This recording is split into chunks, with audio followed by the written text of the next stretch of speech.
Good evening to all of you. We have a very cool, very pleasant atmosphere here.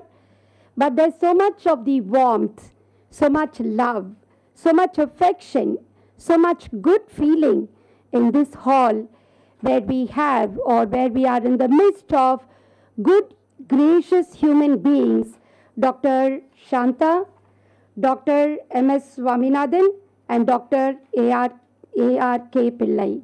I think that is really making the difference today, and that's why I say we feel warm and we feel that warmth.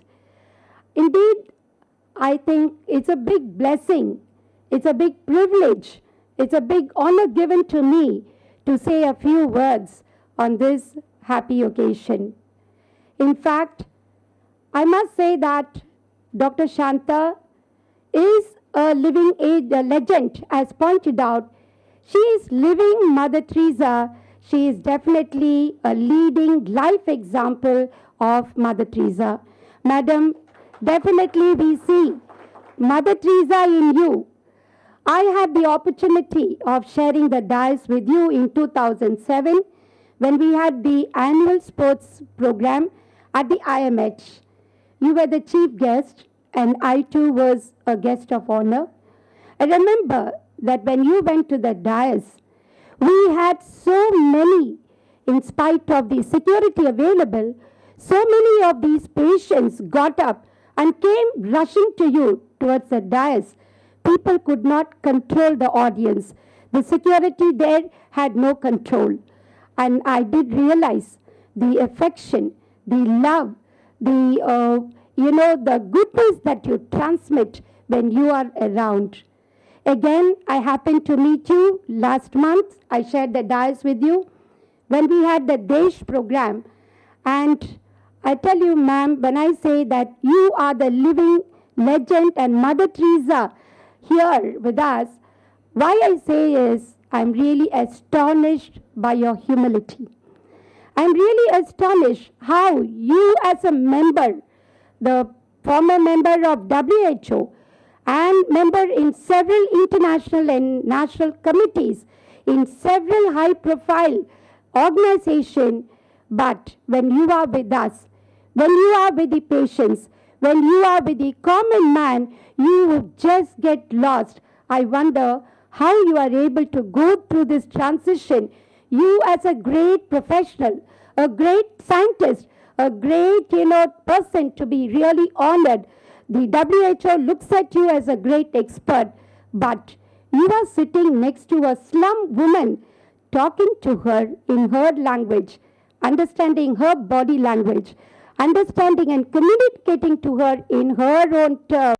I think this is the astounding humility which not only me, I'm sure everybody here had the opportunity to witness. Ma'am, I believe that your ethos is service to all. And this service, I understand that in the Cancer Institute, you have made cancer services affordable. Not only today, if you look at some of the corporate hospitals, which are charging huge amount for cancer treatment, but you have made it affordable. And as we say that, ஏழையின் சிரிப்பு ஆண்டவனை பார்ப்போம். And I think that is the philosophy, that is the dogma, that is the ethos with which you go. That is your work culture to see that this cancer care and services is affordable. And I understand that 60% of your services are free as well as at subsidized rates. Ma'am, I also read from Deccan Chronicle interview, it is there on the YouTube, about your emotional attachment. The way you follow up your patients, and especially I think you have an emotional attachment to children. And when children stay with you for long term, and when they get cured, when they go back to schools and colleges, and when they come back after getting married, settling down, to tell you that they are settled in life, and think you have really the job satisfaction, as you said. You are not really counting on the success of your surgery on your big achievement, professional achievement, but when a small child comes to you and tells you, I am perfectly all right, I am settled in life, I am married, I have my kids, and I tell them that I am a cured patient, the joy that you see in their eyes and the joy that you also shared with them, I think that is the emotional bonding and that is the real ethos of your spirit. You are an empowered lady. Why do I say that? You are an empowered lady is that you are a lady of perseverance, a lady of courage. At the age when, 55 years back, today you are so frail. I just, got a little shock when you slipped. But 55 years back, you were so sturdy, so physically strong that you did not mind, you did not care to take up the government job that was given to you, but you marched forward to an unknown field, to a field which had a lot of stigma attached, a lot of scare attached, a lot of fear attached. You boldly marched to say that cancer is curable, and you have really come out with that sort of the assurance to, as already pointed out, to the millions who have gone through your hands and today who walk with confidence that they have survived cancer.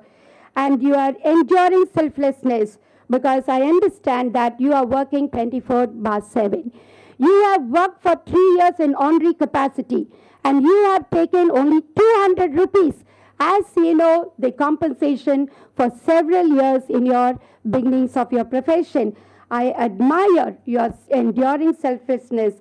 I admire your professional contribution, be it research, be it surgery, be it rounds, or whatever it is. There's been a professional touch in whatever you have done. May we really appreciate the noble heart you have. And also to, since they've given me just 5 minutes, I would like to really go on, but to end my appreciation, my felicitation, I would say that you are definitely the living Mother Teresa, and your smile brings a lot of joy in the campus around, and may you continue to give new hope and confidence. May your joy be unlimited, and may your dream come true, and may your journey continue and march forward. Thank you very much.